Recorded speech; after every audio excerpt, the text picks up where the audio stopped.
Ikaw, kaya mo nang mag-swimsuit? Sa ano? Hindi pa. Pero nag-ano ka naman, di ba? Nag-midrib ka o nag... Crop top, ganyan. Oo, crop top. Tingnan na kung kailangan siguro sa scene, kung yun yung nagawa ng original na kailangan talaga namin gawin. Siyempre, parang hindi pa uso crop top. Depende sa scene. Basta yung hindi bastusin. Yung alam mo, nag-swimsuit lang kasi nasa pool siya. Ano, no?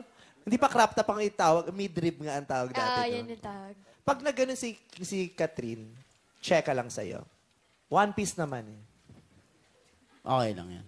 Okay lang. Two piece. Wala naman akong magagawa. Pag si Direk Rory na parang Magagalit wala lang na ako, siyang tas yun na yun. magagawa. Parang ikaw naman ang kasin eh. Oo. Ang eksena, isinusukat mo sa kanya yung two piece. Binili ka ng two piece, sukat mo.